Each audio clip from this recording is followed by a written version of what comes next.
Now the last topic of your chapter, interhalogen compounds, group 17 halogen का last topic interhalogen compounds।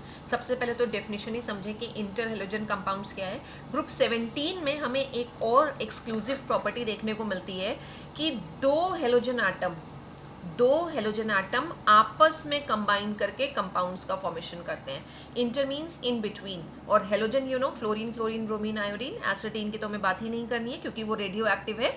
तो fluorine, chlorine, bromine, iodine ये आपस में combine करेंगे और कंबाइन करने के बाद जो कंपाउंड्स बनाएंगे उन्हें हम बोलते हैं इंटर हेलोजन कंपाउंड्स। बात कुछ समझ में आई? ठीक है, अब हम थोड़ा सा बुक की डेफिनेशन पे जाते हैं कि बुक्स किस तरह से डिफाइन करती हैं इंटर हेलोजन कंपाउंड्स को। तो जो डेफिनेशन है इसकी as per the text book, वो ये कहती है कि when halogen atoms combine with each other, when halogen atoms combine with each other on account of difference in their electronegativities and form binary covalent compounds, तो these compounds are called interhalogen compounds। क्या मतलब हुआ इस बात का? वही कि जब हेलोजन एटम आपस में कंबाइन करते हैं, और कंबाइन करने का क्राइटेरिया क्या रहता है, हर हेलोजन एटम की इलेक्ट्रोनेगेटिविटी अलग अलग है, डिफरेंट है।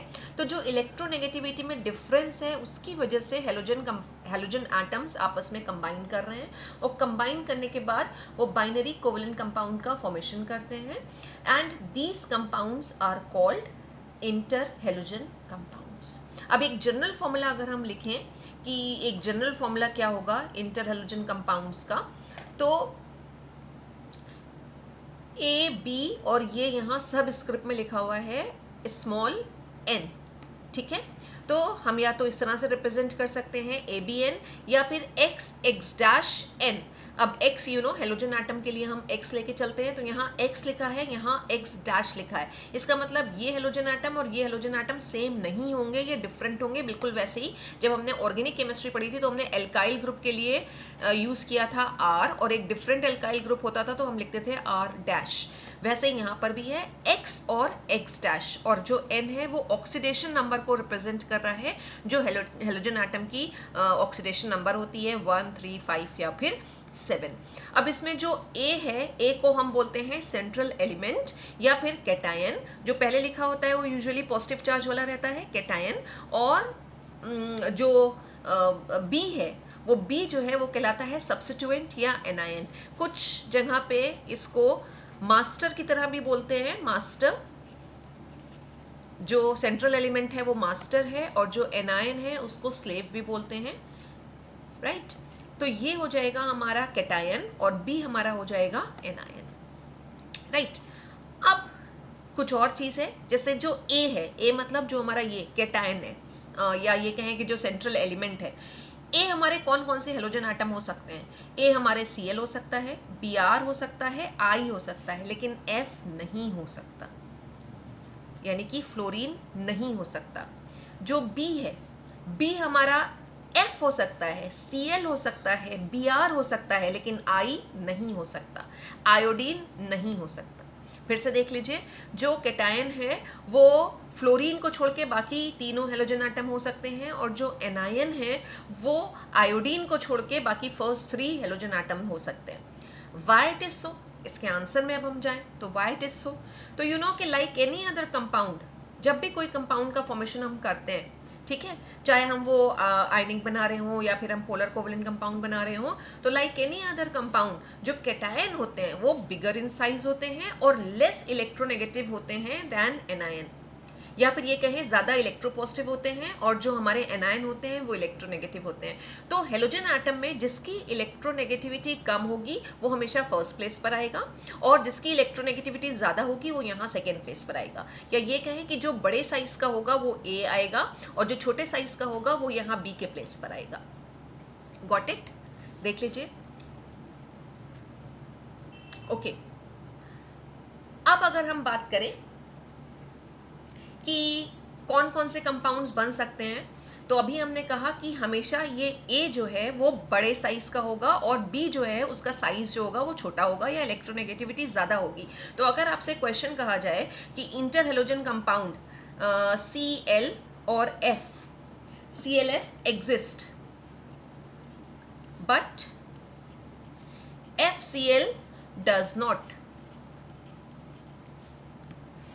Why? आपको इसका आंसर करना हो why. तो अगर एक्सप्लेनेशन कुछ समझ में आया हो तो इसके आंसर को फाइंड आउट करने की कोशिश करिए कि ऐसा क्यों हो रहा है कि CLF तो एग्जिस्ट कर रहा है लेकिन FCl एग्जिस्ट नहीं कर रहा है, राइट? ये ऊपर जो हमने लिखे थे या डिस्कस किए हैं ये इस लाइन में, वो इसी से ही आंसर निकलेगा कि इंटरहेलोजन कंपाउंड के फॉर्मेशन के लिए जो फर्स्ट प्लेस पे आना है, जो कैटायन के प्लेस पर आना है, उसका साइज बड़ा होना चाहिए। और हमें पता है कि जब हम हेलोजेंस में बात करते हैं तो FCl, Br और I, यानी as we move down in the group the size increases. तो F और Cl में अगर हम कंपेयर करें तो Cl का साइज बड़ा है तो Cl यहाँ फर्स्ट प्लेस पर आएगा और F सेकंड प्लेस पर आएगा। लेकिन इस कंपाउंड में F पहले लिखा हुआ है, Cl बाद में लिखा हुआ है, तो this is not possible. Second हमने बात करी थी कि इलेक्ट्रोनेगेटिविटी, जिसकी इलेक्ट्रोनेगेटिविटी ज़्यादा होगी वो एनायन की तरह बिहेव करेगा, यानी बाद में लिखा जाएगा, या फिर ये कहें कि राइट हैंड साइड में लिखा जाएगा। और जिसकी इलेक्ट्रोनेगेटिविटी सेकेंड प्लेस वाले यानी राइट हैंड साइड वाले हेलोजन एटम से कम होगी वो आएगा लेफ्ट हैंड साइड में। तो FCl में बात करें तो F की इलेक्ट्रोनेगेटिविटी Cl से ज़्यादा होती है, तो अगर ज़्यादा होती है तो जब भी हम लिखेंगे तो F को इधर लिखेंगे यहाँ पर राइट हैंड साइड में और Cl को हम लिखेंगे लेफ्ट हैंड साइड में। तो जिसकी इलेक्ट्रोनेगेटिविटी कम है वो हमेशा लेफ्ट हैंड साइड पे रहेगा और जिसकी ज़्यादा है इलेक्ट्रोनेगेटिविटी वो राइट हैंड साइड पे रहेगा। तो I hope this is clear to you कि why CLF exist but FCl does not. Now let's discuss the types of interhalogen compounds कि interhalogen compounds कितनी तरह के होते हैं। फिर से रिवाइज करवा दें कि interhalogen compounds जो होते हैं जब दो हेलोजन आटम आपस में कंबाइन करते हैं on account of their difference in electronegativities तो interhalogen compound का फॉर्मेशन होता है। अब कितनी तरह के होते हैं तो हम इनका क्लासिफिकेशन करेंगे कैसे, तो या क्लासिफिकेशन का क्राइटेरिया क्या होगा, तो क्लासिफिकेशन का क्राइटेरिया होगा oxidation number. Oxidation number very करता चलता है और उसी के बेसिस पे हम इसके टाइप्स भी बनाएंगे। हमारे पास 4 तरह के इंटरहेलोजन कंपाउंड हैं। AB यानी एक हेलोजन एटम और दूसरा halogen atom, AB3 type, then AB5 type and AB7 type, right? जिसको हम यहाँ पे लिख सकते हैं XX- और XX-3 और XX-5 और XX-7, मतलब आप किसी भी तरीके से इसको रिप्रेजेंट करिए जब आप जनरल फॉर्मूला इसका बनाएंगे। तो इसके एग्जाम्पल क्या हो सकते हैं जब हम बात करें AB टाइप का एग्जाम्पल, तो फॉर एग्जाम्पल CLF है हमारे पास, BRF है, ये सारे इसी कैटेगरी में आएंगे। AB3 की हम बात करें तो CLF3 बन सकता है, BRF3 बन सकता है। AB5 की बात करें तो BRF5 और IF5। अब देखिए जितने कंपाउंड्स हम बनाते चल रहे हैं उसमें आप ध्यान दीजिएगा कि जो हमने फर्स्ट प्लेस पे लिखा है यानी लेफ्ट हैंड साइड लिखा है उसका साइज बड़ा है दूसरे हेलोजन एटम से अगर हम कंपेयर करें, और इलेक्ट्रोनेगेटिविटी भी इससे कम होगी। BRF में भी यही है, BR is bigger in size and it is more electropositive than fluorine, यहाँ पे भी वही चीज़ है। और BRF5, IF5 और इसका एग्जाम्पल हो सकता है IF7। अब आपसे पूछा जाए कि क्या FI7 बन सकता है, तो नॉट पॉसिबल, क्योंकि जो कैटायन है वो यहाँ पे F लगा हुआ है और F इज वैसे भी सबसे ज़्यादा इलेक्ट्रोनेगेटिव एलिमेंट है पीरियोडिक टेबल का, तो वो फर्स्ट प्लेस पे तो आ ही नहीं सकता। वो इलेक्ट्रोनेगेटिविटी के बेसिस पे जब भी लिखेंगे हम उसको तो राइट हैंड साइड में ही लिखेंगे, तो ये नहीं बनेगा। कंपाउंड जो एग्जिस्ट करेगा वो होगा हमारा IF7। अब इसमें से जो हमारे फर्स्ट 2 कैटेगरीज हैं AB और AB3, इनको हम बोलते हैं लोअर इंटरहेलोजन कंपाउंड, और जो लास्ट वाले 2 हैं उनको हम बोलते हैं हायर इंटरहेलोजन कंपाउंड। लोअर इसलिए क्योंकि कम ऑक्सीडेशन नंबर लगा हुआ है 1, 3 और उसके बाद ऑक्सीडेशन नंबर बढ़ रहा है 5, 7, तो हम उसको हायर इंटरहेलोजन कंपाउंड्स बोल देते हैं। और अगेन ए यहाँ पे क्या होगा, वो हेलोजन होगा जिसका साइज बड़ा है, हेलोजन ऑफ लार्जर साइज और less electronegative halogen than b, right? और this is 1, 3, 5, 7 are the oxidation number. अब हम इनके मेथड ऑफ प्रिपरेशन की बात करेंगे कि हम इनको कैसे प्रिपेयर कर सकते हैं। बहुत सिंपल मेथड है इनको प्रिपेयर करने के। एक मेथड कहलाता है by direct combination of halogens. अगर हम मेथड ऑफ प्रिपरेशन की बात करें, मेथड ऑफ प्रिपरेशन तो direct combination of halogen atom से हम बना सकते हैं, लेकिन जो हेलोजन इंटर हेलोजन कंपाउंड्स बन के आएंगे वो हमेशा लोअर इंटर हेलोजन कंपाउंड्स होंगे। तो डायरेक्ट कॉम्बिनेशन हेलोजन का हम करा दें। फॉर एग्जांपल अगर हमें ClF बनाना है तो हमने Cl2 और F2 ले लिया, इन दोनों को आपस में डायरेक्टली हम कंबाइन करा रहे हैं, वी विल गेट ClF, और बैलेंस करने के लिए हमने लगा दिया 2ClF। सिमिलरली अगर हमें बनाना है lower inter halogen compound ClF3, अगर हमें बनाना है तो हमने Cl2 लिया, F2 लिया और हमने बना लिया ClF3, इसको हम बैलेंस कर देंगे तो ये हमारी इक्वेशन आ जाएगी। लोअर इंटर हेलोजन कंपाउंड्स बनाने के लिए हमारे पास ये दो रिएक्शंस हो गए, ठीक है। अब अगर हायर इंटर हेलोजन कंपाउंड्स बनाने हैं तो हम कैसे बना सकते हैं, तो उनको बनाने के लिए भी सिंपल सा मेथड है कि आइदर हम क्या कर सकते हैं कि यही लोअर इंटर हेलोजन कंपाउंड्स ले लें। जैसे फॉर एग्जांपल हमें BrF5 बनाना है तो हमने ले लिया BrF3 और उसको F2 के साथ कंबाइन करा लिया तो we will get BrF5, right. तो ये हो गए लोअर इंटर हेलोजन बनाने के लिए और ये हो गए हायर इंटर हेलोजन कंपाउंड बनाने के लिए reactions. Now let's discuss the properties of inter halogen compounds के प्रॉपर्टीज क्या रहती हैं इनकी। तो पहली प्रॉपर्टी की बात करें तो इनमें कोई भी अनपेयर्ड इलेक्ट्रॉन नहीं होता है, तो इनको हम बोल सकते हैं they are diamagnetic in nature. Diamagnetic होते हैं और कोवेलेंट होते हैं। थर्मल स्टेबिलिटी की हम बात करें तो thermal stability of AB type compound increases with increase in electronegativity difference. जो इम्पॉर्टेंट एक हमारे पास इसकी प्रॉपर्टी है वो है इसकी रिएक्टिविटी। बहुत आपसे एक क्वेश्चन पूछा जाता है कि why inter halogen compounds are more reactive than pure halogens, या फिर इस तरह से पूछ लेंगे कि why ClF is more reactive than Cl2। इस तरह के क्वेश्चन आपसे पूछ लिए जाते हैं कि inter halogen compounds are more reactive than pure halogen compound. क्या आंसर हो सकता है इसका? Can you think of this कि क्या आंसर हो सकता है? Why these compounds are more reactive than pure halogens या प्योर हेलोजन कंपाउंड्स, क्यों ज़्यादा रिएक्टिव होंगे? तो रिएक्टिविटी का मतलब क्या है? रिएक्टिविटी जितनी ज़्यादा होगी बॉन्ड डिसोसिएशन एनर्जी उतनी कम होगी, यानी कि जितनी आसानी से इन दोनों के बीच का बॉन्ड जो Cl और F में बॉन्ड बना है और जो Cl और Cl में बॉन्ड बना है, जितनी आसानी से बॉन्ड टूट जाए, चाहे इसका और चाहे इसका, जिसकी आसानी से बॉन्ड टूट रही होगी उसकी रिएक्टिविटी ज़्यादा होगी। तो अब हम दोनों की बॉन्ड के नेचर को अगर देखें तो इस बॉन्ड में और इस बॉन्ड में क्या डिफरेंस है? भले ही हमने यहाँ पर दिखाया है कि इलेक्ट्रॉन की शेयरिंग से बॉन्ड बन रही है इन दोनों के बीच में, यहाँ पर भी और यहाँ पर भी, लेकिन यहाँ पर जब हम इलेक्ट्रोनेगेटिविटी डिफरेंस निकालेंगे तो यहाँ पे भी Cl है, यहाँ पे भी Cl है, डिफरेंस जो है वो जीरो आएगा, लेकिन यहाँ पे डिफरेंस जो है वो जीरो नहीं आएगा। और जब डिफरेंस जीरो नहीं आता है तो जो बॉन्ड बन के आती है उस बॉन्ड को हम बोलते हैं कि वो बॉन्ड एक पोलर बॉन्ड है। और पोलर बॉन्ड हमेशा जो होती है वो क्या होती है? वीक होती है नॉन पोलर बॉन्ड से। यहाँ पे जो बॉन्ड बन के आ रही है वो बिल्कुल प्योर कोवलेंट बॉन्ड है। क्यों? क्योंकि इलेक्ट्रोनेगेटिविटी डिफरेंस जो है वो कैसा है? वो जीरो है।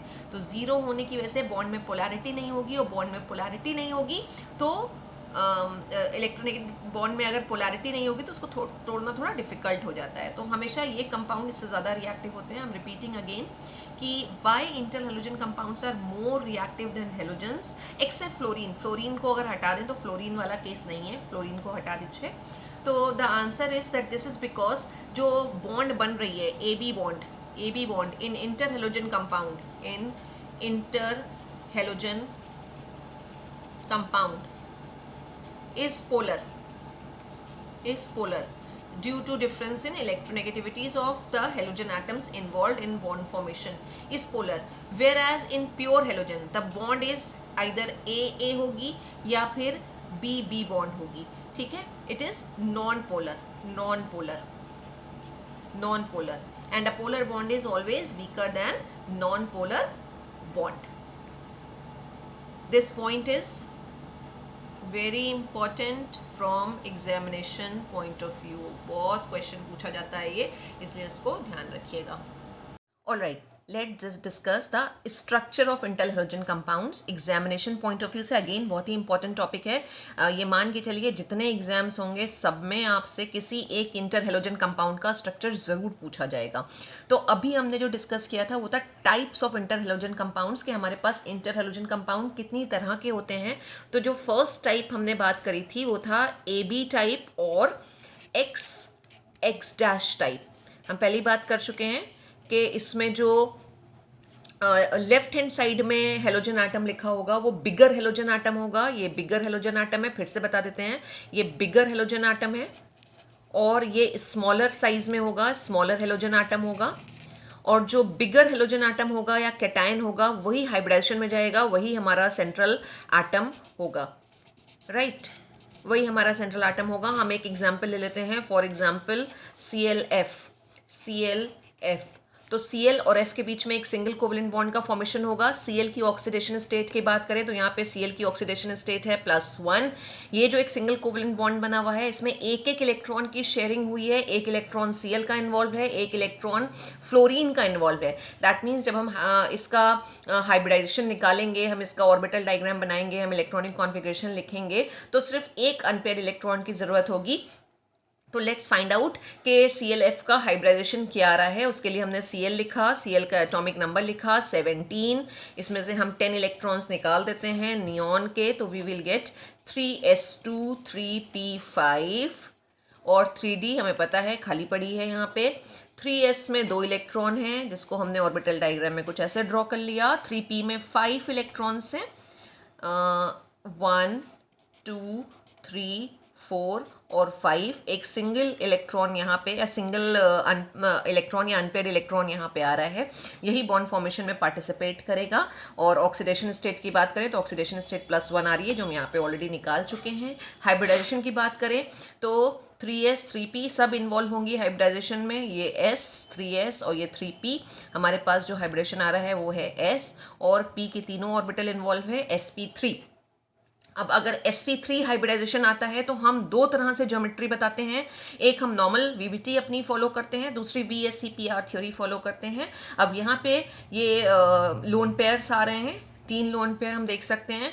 तो जब लोन पेयर होते हैं और बॉन्डेड पेयर ऑफ इलेक्ट्रॉन्स होते हैं तो हम नॉर्मल VBT से नहीं बताते हैं ज्योमेट्री या शेप, हम VSEPR थ्योरी फॉलो करते हैं। तो यहाँ पे जो एक्सपेक्टेड ज्योमेट्री आनी चाहिए थी वो एक्सपेक्टेड ज्योमेट्री जो लास्ट में हम लिखते हैं पूरी समरी। तो एक्सपेक्टेड ज्योमेट्री की बात करें तो sp3 के केस में होती है टेट्राहेड्रल। लेकिन यहाँ पे जो आएगी एक्चुअल ज्योमेट्री वो आता है shape of the molecule is linear. और हम स्ट्रक्चर बनाएं तो कुछ ऐसा स्ट्रक्चर हो जाएगा। 3 लोन पेयर हैं हमारे पास तो हम 3 लोन पेयर दिखा देंगे। और पहले एक बॉन्डेड पेयर बना लेते हैं ये F के साथ, इसमें ये बॉन्डेड पेयर लगे हुए हैं। 3 लोन पेयर, एक ये हो गया, एक ये हो गया और एक ये आ गया। तो ये एक लीनियर बन के आ रहा है, होना चाहिए था tetrahedral but actual shape is linear. Let's take another type of interhalogen compound, second type, that is AB3 type। AB3 type, इसके एग्जाम्पल्स अगर हम ले लें तो एग्जाम्पल ClF3 BrF3 ये सब है, राइट। बहुत ही इंपॉर्टेंट है आपका ये वाला टाइप। जब स्ट्रक्चर की बात करते हैं एग्जाम्स में काफ़ी बार पूछा गया है।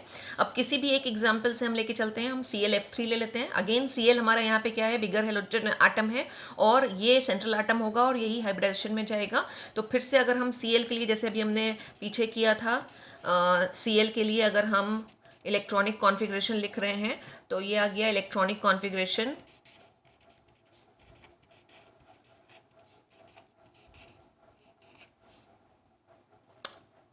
राइट। तो this will be the ground state configuration. 10 electron निकाल के जो 7 इलेक्ट्रॉन हैं उसमें से 2 3s में हैं, 2 3px2 3py2 एंड 3pz1, ये टोटल हमारे 7 इलेक्ट्रॉन्स हैं। अब यहाँ पे Cl जो है वो 3 F एटम के साथ बॉन्ड फॉर्मेशन में इन्वॉल्व है, तो हमें 3 अनपेयर्ड इलेक्ट्रॉन चाहिए। लेकिन ग्राउंड स्टेट कॉन्फ़िगरेशन में हमें 3 अनपेयर्ड इलेक्ट्रॉन नहीं दिख रहे हैं, तो हमें इसके लिए फर्स्ट एक्साइटेड स्टेट कॉन्फ़िगरेशन भी लिखना पड़ेगा जो आएगा ये 10 इलेक्ट्रॉन्स ये हो गए, देन 3s2 3p यहाँ से एक इलेक्ट्रॉन हम प्रमोट करके भेजेंगे तो 3p के 2 इलेक्ट्रॉन एज इट इज़ रहेंगे and 3p y1 3p z1 और जो 3d हमारी खाली पड़ी हुई थी एक इलेक्ट्रॉन हमारा 3d में चला जाएगा। ऑर्बिटल डायग्राम की बात करें तो कुछ ये आ जाएगा, ये 3s, ये 3p हमारा, इसमें जो है 3px 2 इलेक्ट्रॉन्स यहाँ पे हैं, इसमें एक इलेक्ट्रॉन है, इसमें एक इलेक्ट्रॉन है और यहाँ जो पहले 2 इलेक्ट्रॉन थे वही हमने प्रमोट करके आगे भेजे हैं तो 3d में एक इलेक्ट्रॉन आ जाएगा। 3 अनपेयर्ड इलेक्ट्रॉन है, 3 अनपेयर्ड इलेक्ट्रॉन होने की वजह से Cl जो है वो 3 सिंगल कोवलेंट बॉन्ड बनाएगा 3 फ्लोरीन एटम के साथ। और हाइब्रिडाइजेशन की हम बात करें तो हाइब्रिडाइजेशन होगा ये S, P के 3 और D का एक इन्वॉल्व है, D की एक ऑर्बिटल इन्वॉल्व है हाइब्रिडाइजेशन में, तो हाइब्रिडाइजेशन विल बी sp3d। बहुत क्लियरली याद रखिएगा कि अगर हम बात करते हैं AB3 टाइप की तो उसमें हाइब्रिडेशन sp3d निकलेगा। अब अगेन लोन पेयर्स दिख रहे हैं हमें तो हम VBT की तो बात ही नहीं करनी है हमें, हम VSEPR थ्योरी को फॉलो करेंगे। अब इस पूरे में हम बात करें तो यहाँ पे 3 कोवलेंट हमारे पास ClF बॉन्ड आएंगे और 2 लोन पेयर ऑफ इलेक्ट्रॉन्स आएंगे on Cl atom which occupies equatorial position to minimize the lone pair and lone pair bond pair repulsions, right. What will be the structure of this compound? sp3d के case में जो हमारी regular geometry आती है, sp3d का जो सबसे common molecule हमने करा है वो है PCl5, जिसमें हम देखते हैं फॉस्फोरस सेंट्रल एटम होता है और 5 Cl एटम के साथ वो कंबाइन करता है। तो जो ज्योमेट्री आती है उस मॉलिक्यूल की trigonal bipyramid, but due to the presence of lone pair of electrons ये ज्योमेट्री नहीं होगी। जो ज्योमेट्री आती है तो ज्योमेट्री इज या actual geometry is bent T shape, bent T shape geometry रहती है, अच्छे से ध्यान रखिएगा। बेंट इसलिए कि जो एक्सियल फ्लोरीन एटम्स हम लगाएंगे वो थोड़े से बेंट हो जाते हैं towards the equatorial fluorine atom, और किस लिए? वही in order to minimize the lone pair repulsions. Axial fluorine atoms को हमें थोड़ा सा बेंट करना है, किधर बेंट करना है? जिधर हमारा इक्वेटोरियल फ्लोरीन एटम लगा होगा, और बाकी जो 2 लोन पेयर हमारे आएंगे उन्हें भी हम इक्वेटोरियल पोजिशन पे ही लगाएंगे। तो हम अगर इसका स्ट्रक्चर ड्रॉ करें तो स्ट्रक्चर ये आ गया हमारा सेंट्रल एटम Cl, इसके साथ हम 3 फ्लोरीन एटम लगाना है, ये 3 फ्लोरीन एटम हैं जो आ जाएंगे हमारे। ये वाली पोजीशंस हमारी जो हैं वो हमारी कहला रही हैं एक्सियल पोजीशन, ये इक्वेटोरियल पोजीशन पर है। बाकी 2 लोन पेयर इस तरह से आ जाएंगे, ये बटरफ्लाई के विंग्स की तरह बन गया। ये हमने स्ट्रक्चर बना लिया। लाइन मैंने यहाँ पे स्ट्रेट बनाई है लेकिन ये ऐसे स्ट्रेट नहीं होती है, इसको अगर दोबारा से यहाँ पे ड्रॉ करें तो थोड़ी सी ये बेंड रहती है। बॉन्ड एंगल पूरा 90 डिग्री नहीं है, थोड़ा सा बेंट है। 87.5 डिग्री रहता है बॉन्ड एंगल की जब हम बात करते हैं, तो ये बॉन्ड एंगल इज 87.5 डिग्री। तो ये स्ट्रक्चर आता है, ये बेंट टी, ये यू कैन सी कि ये टी जैसा स्ट्रक्चर बन रहा है। ये टी, यहाँ फ्लोरीन है, यहाँ फ्लोरीन है और यहाँ फ्लोरीन लगा हुआ है, तो एक टी शेप स्ट्रक्चर बन के आ रहा है। और ये आ गया इसका हाइब्रिडाइजेशन sp3 और shape is bent T shape. Now I'll suggest you to see problem number 7.19 in-text problem है, in-text problem है जिसमें क्वेश्चन भी है और आंसर भी दिया हुआ है। एंड क्वेश्चन है discuss the molecular shape of BrF3 on the basis of VSEPR theory. BrF3 का उन्होंने मॉलिकुलर शेप पूछा है और वही VSEPR थ्योरी को फॉलो करते हुए पूछा है। तो जैसे हमने ये स्ट्रक्चर बनाया था जिसमें हमने सेंट्रल एटम Cl कर दिया था, अभी आपको अगर BrF3 बनाना है तो सेंट्रल एटम Br हो जाएगा, बाकी F लगा के आप ये इस तरह का स्ट्रक्चर बना के और हाइब्रिडाइजेशन बता सकते हैं। Same way we can find out the geometry of AB5 type, जिसमें हमारा जो सेंट्रल एटम है वो +5 ऑक्सीडेशनल स्टेट शो करेगा, या फिर ये कहें कि 5 सिंगल कोवलेंट बॉन्ड का फॉर्मेशन करेगा। इसका भी हम एक एग्जांपल ले लेते हैं, फॉर एग्जांपल IF5। और बहुत क्विकली अब हम अगर इसका निकालें या अगर शॉर्टकट मेथड से हम निकालें कि क्या हाइब्रिडाइजेशन होगा, तो I जो है उसके आउटर मोस्ट शेल में 7 इलेक्ट्रॉन्स होते हैं, राइट, जिसमें से 5 इन्वॉल्व हो जाएंगे सिंगल कोवलेंट बॉन्ड बनाने में, एक लोन पेयर हमारे पास बचेगा। तो एक लोन पेयर आ गया हमारे पास, 5 कोवलेंट बॉन्ड आ गए हमारे पास, तो जो स्टेरिक नंबर निकला वो आया 6, और स्टेरिक नंबर अगर 6 है तो हाइब्रिडेशन S हो गया, P3 हो गया 4, और लास्ट जो हो गया वो हो गया D2, sp3d2। और IF5 अगर हम एग्जाम्पल लेके चल रहे हैं तो इसमें sp3d2 में VSEPR के अकॉर्डिंग एक लोन पेयर और 5 बॉन्डेड पेयर हैं, तो जो ज्योमेट्री आएगी वो होगी स्क्वायर पिरामिडल। और इसका शेप भी हम ड्रॉ कर लेते हैं। आई लिखा हमने, और ये और इस तरह से ये बना दिया।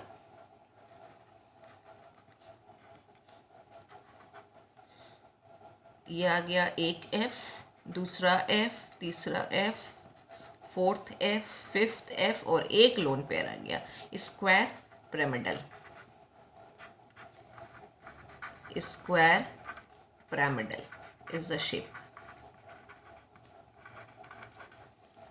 And last one is AB7 type. इसका एग्जाम्पल ले लेते हैं। For example IF7। अब इसमें I आयोडीन की आउटर मोस्ट शेल में 7 इलेक्ट्रॉन है। शॉर्टकट मेथड से हम निकाल रहे हैं, लेकिन अगर आपको एग्जाम में पूछा जाता है तो आप पूरा डिटेल में इसी तरह से ऑर्बिटल डायग्राम बना के दिखाइएगा। शॉर्टकट मेथड से अगर हम हाइब्रिडाइजेशन निकालें तो I के जो 7 इलेक्ट्रॉन है वो 7 कोवलेंट बॉन्ड का फॉर्मेशन कर रहे हैं, कोई लोन पेयर नहीं बचना है। और अगर 7 हमारे पास स्टेरिक नंबर आ रहा है तो हाइब्रिडाइजेशन विल बी sp3d3 और कोई लोन पेयर नहीं बचेगा। Geometry will be pentagonal bipyramid, pentagonal bipyramid, pentagonal bipyramid आ जाएगी। और उसको अगर हम ड्रॉ भी कर लें तो कुछ इस तरह से पेंटागोन बना लिया हमने, ये जिसमें सेंटर में हमारा I रहेगा और ये हमने F लगा लिए।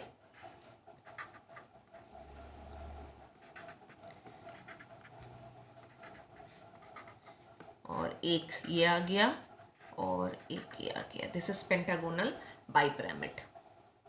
Now I have covered one more topic which is given or provided in class notes. You can go through the PDF.